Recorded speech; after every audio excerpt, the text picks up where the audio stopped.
નમસ્તે વિદ્યાર્થી મિત્રો, ધોરણ 3 ગુજરાતી કલશુર એમાં આપણે જોઈશું પાઠ 2 પોટલા ટપકે ટપ। શું છે? પોટલા ટપકે ટપ। ચાલો ગાઈએ ગીતડું। ચલો આપણે જોઈશું પાઠ 2 એમાં પહેલા પંખીને જોઈ મને થાય એના જેવી જો પાંખ મળી જાય તો આબલે ઉડ્યા કરું, બસ ઉડ્યા કરું। ઘડિયાળમાં 10 વાગે ટન ટન ટન ટન બા મને ખોળવા લાગે, બચું ક્યાં, બચું ક્યાં, બચું ક્યાં। હું તો આબલે ઉડ્યા કરું, ઊંચે ઊંચે ઉડ્યા કરું। પેલા ડુંગરાની ટોચે મારી પાંખ જો પહોંચે, બા ડીંગલી જેવા, બાપુ ડીંગલી જેવા, નાના નાના નાના નાના। જો હું તો છાના માના આબલે ઉડ્યા કરું। હવે આપણે ફરી જોઈશું। જો અહીંયા બચ્ચુ નામનો છોકરો છે અને એને થાય છે કે પેલા પંખી જેવી પાંખ મને મળી જાય તો, એવું કહે છે। એને શું થાય છે કે પેલા પંખી જેવી મને પાંખ મળી જાય તો હું તો આપણે ઉડ્યા જ કરું, ઉડ્યા જ કરું, ઉડ્યા જ કરું। ઘડિયાળમાં ગમે તેટલા વાગે, 10 વાગે ટન ટન ટન, પછી 10 વાગે બા મને ખોળવા આવે કે બચું ક્યાં છે, બચું ક્યાં છે, પણ હું તો આબલે ઉડ્યા જ કરું છું, ઉડ્યા જ કરું છું। પેલા ડુંગરની ટોચે મારી પાંખ પહોંચે છે। જો મને આવી પાંખ મળી જાય તો પેલા ડુંગરની ટોચે મારી પાંખ અડી જાય છે। મારી પાંખ જોઈ બા ઢીંગલી જેવા, બાપુ ઢીંગલી જેવા। હું તો ઊંચે ઊંચે ઉડું છું તો બા અને બાપુ બંને કેવા લાગે છે? ઢીંગલી જેવા લાગે છે, નાના નાના નાના। જો હું તો છાના માના, એ તો છાના માના જોવે છે। આપણે ઉડ્યા કરું, ઉડ્યા કરું। જો મને પંખીની પાંખ મળી જાય તો હું આપણે ઉડ્યા કરું, બસ ઉડ્યા જ કરું। આપણને પાંખ મળી જાય તો આપણે ઉડ્યા જ કરીએ ને, કેવી મજા આવી જાય। ચલો ફરી વાંચીશું આપણે। પેલા પંખીને જોઈ મને થાય, પેલા પંખીને જોઈ મને થાય એના જેવી જો પાંખ મળી જાય। શું કહે છે કે પેલા પંખીને જોઈને મને એવું થાય છે કે એના જેવી જો પાંખ મને મળી જાય તો કેવી મજા પડે। તો આપણે ઉડ્યા કરું, બસ ઉડ્યા જ કરું। એ પંખીની જેવી પાંખ મને મળી જાય તો હું તો આપણે ઉડ્યા જ કરું, બસ ઉડ્યા જ કરું। ઘડિયાળમાં 10 વાગે ટન ટન ટન ટન, ઘડિયાળમાં 10 વાગે બા મને ખોળવા લાગે, એટલે કે બા મને ઘડિયાળમાં 10 વાગે એટલે બા મને શોધવા લાગે, બચું ક્યાં, બચું ક્યાં, બચું ક્યાં। હું તો આબલે ઉડ્યા કરું, ઊંચે ઊંચે ઉડ્યા કરું। હું તો આબલે ઉડ્યા જ કરું, ઉડ્યા જ કરું, ઉડ્યા જ કરું, ઊંચે ઊંચે ઉડ્યા કરું। પેલા ડુંગરની ટોચે મારી પાંખ જઈ પહોંચે, પેલા ઊંચા ડુંગરની જોડે જઈને મારી પાંખ પહોંચે। બા ઢીંગલી જેવા, બાપુ ઢીંગલી જેવા। મને તો ઊંચા ડુંગરે જઈને જોઉં ને તો બાય ઢીંગલી જેવા લાગે અને બાપુ પણ ઢીંગલી જેવા લાગે। કેવા? નાના નાના નાના। જો હું તો છાના માના, હું તો છાના માના એમને જો આબલે ઉડ્યા કરું। જોઈએ આગળ, સરસ મજાની વાર્તા છે અહીંયા। આપણે જોઈશું વાર્તા। વાર્તાનું નામ છે વાદળાની ગમ્મત। શું છે વાર્તાનું નામ? વાદળાની ગમ્મત। જો અહીંયા વાદળા કેવી ગમ્મત કરે છે આપણે જોઈશું। ગુલાબી ઠંડી હતી, એટલે કે સરસ મજાની ઠંડી હતી। શિયાળાની ઋતુ હતી, શિયાળામાં જ ઠંડી પડે ને, તો ગુલાબી ઠંડી હતી। પવન ધીમે ધીમે વાતો હતો। આવી ઠંડીમાં પવન ધીમે ધીમે ધીમે ધીમે વાતો હતો। કુકડો કુકડે કુક કરતો હતો। કુકડો સવારમાં બોલે ને તો કૂકડો કેવું બોલે? કુકડે કૂક. તો કૂકડો કુકડે કૂક કરતો હતો.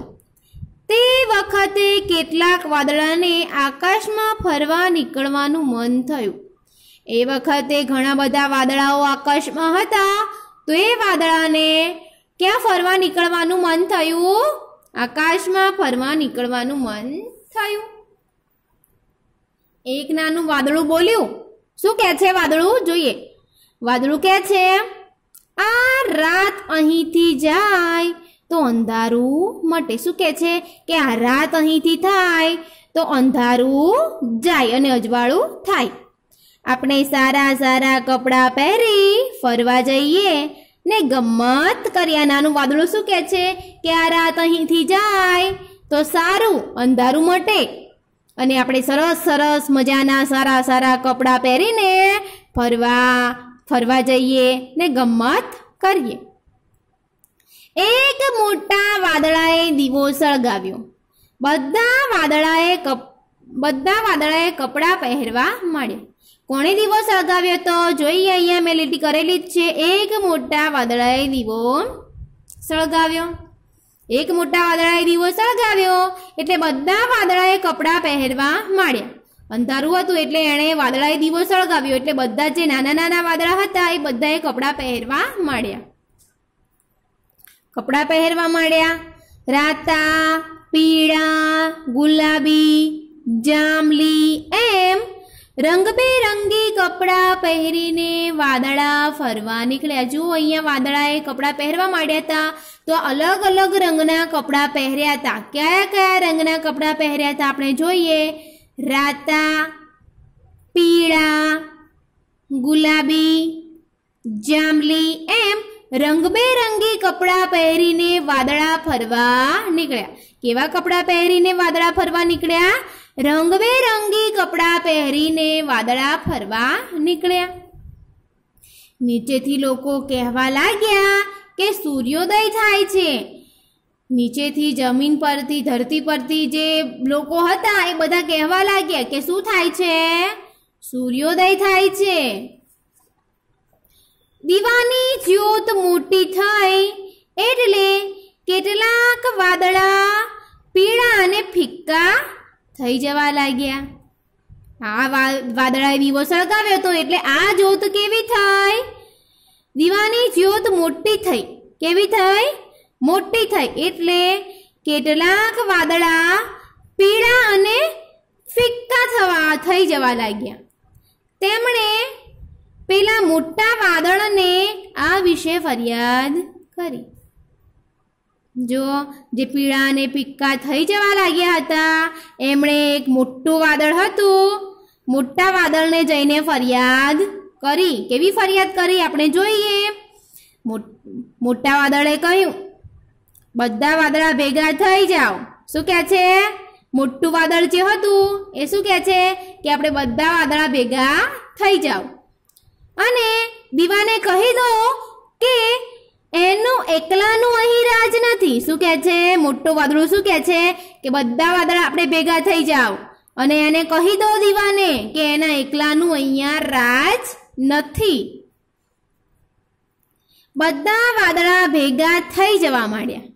આ મોટા વાદળાનો હુકમ માનીને જે બધા નાના નાના વાદળા હતા એ બધા ભેગા થઈ જવા માંડ્યા. ઘણા વાદળા ભેગા થઈને એક મોટા પહાડ જેવા કાળા વાદળાની પાછળ જઈને બેઠા. બધા વાદળા ભેગા થઈ જવા માંડ્યા. ઘણા વાદળા ભેગા થઈને એક મોટા પહાડ જેવા કાળા વાદળની પાછળ જઈને બેઠા. મોટો પહાડ જેવું જે વાદળ હતું એની પાછળ જઈને આ જે બધા વાદળા ભેગા થઈ ગયા હતા એ જઈને બેઠા. નીચેથી લોકો કહેવા લાગ્યા કે આકાશ ઘેરાવા લાગ્યું. નીચેથી ધરતી પરથી લોકો એવું કહેવા લાગ્યા કે આકાશ ઘેરાવા લાગ્યું. શું કહેવા લાગ્યા? કે આકાશ ઘેરાવા લાગ્યું. પણ દીવાનું તેજ પૂરું ઢંકાયું નહીં. પેલા મોટા વાદળાએ પવનની મદદે બોલાવ્યો. જુઓ, આ બધા જ વાદળા ભેગા થઈને ઢાંકવા લાગ્યા, પણ દીવાનું તેજ પૂરું ઢંકાયું નહીં. એટલે શું કર્યું મોટા વાદળાએ? પેલા મોટા વાદળાએ પવનની મદદે બોલાવ્યો, પવનને મદદે બોલાવ્યો કે પવન હવે તું અમારી મદદ કર.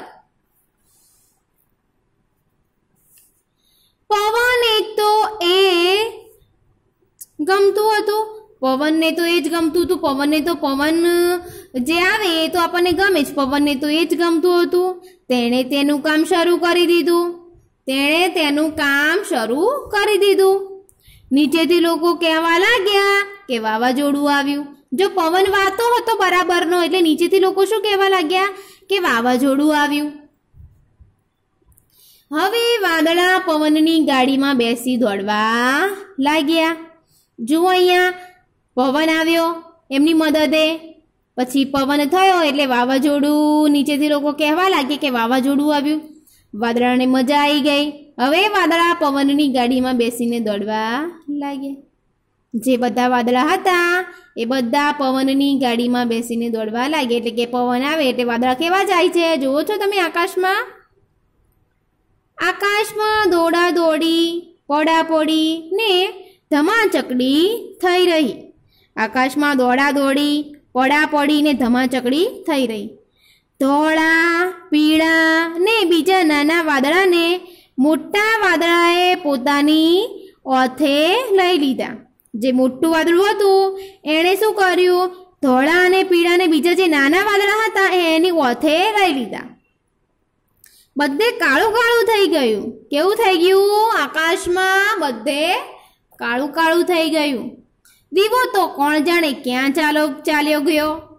જો અહીંયા દીવો એ સૂરજ છે.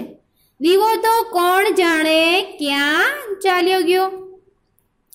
પોતાની જીતથી વાદળાની આંખો ચમકવા લાગી. પોતાની જીત થઈ એટલે વાદળા તો ખુશખુશાલ થઈ ગયા અને એમની આંખો ચમકવા લાગી. નીચેથી લોકો કહેવા લાગ્યા કે વીજળી ઝબૂકવા માંડી. એમની આંખો ચમકતી હતી અહીંયા વાદળાઓની, તો નીચેથી લોકો શું કહેતા હતા કે વીજળી ઝબૂકવા માંડી, વીજળી થાય છે આકાશમાં, એવું કહેતા હતા. એકબીજાની સામે આંખો ચમકાવતા વાદળા પેલા દીવાની સામે જોરથી હસવા લાગ્યા. એકબીજાની સામે આંખો ચમકાવતા હતા વાદળા અને જોર જોરથી હસતા હતા. કેવું હસતા હતા? જોર જોરથી, ખૂબ જોરથી ખડખડાટ હસવા લાગ્યા. ખૂબ જોરથી ખડખડાટ હસવા લાગ્યા. નીચેથી લોકો કહેવા લાગ્યા કે આકાશ ગાજવા માંડ્યું. નીચેથી લોકો શું કહે છે કે આકાશ ગાજવા માંડ્યું. વરસાદ પડે એટલે આકાશ કેવું ગાજે છે તમને ખબર છે ને. અને આ મોટી જીતના આનંદમાં વાદળા એટલું હસ્યા કે એમની આંખોમાંથી આનંદની ધારાઓ વહેવા લાગી. એમને એવું થયું કે અમે તો જીતી જ ગયા છીએ. એટલે એ જીતના આનંદમાં, ખુશીની આનંદમાં એ વાદળાઓ એટલું હસ્યા કે એમની આંખોમાંથી આનંદની ધારાઓ વહેવા લાગી. એટલે એમની આંખોમાંથી પાણી વહેવા લાગ્યું. ધરતી પરના લોકો કહેવા લાગ્યા. ધરતી પરના લોકો શું કહેવા લાગ્યા જોઈએ. ધરતી પરના લોકો કહેવા લાગ્યા કે વરસાદ વરસવા માંડ્યો.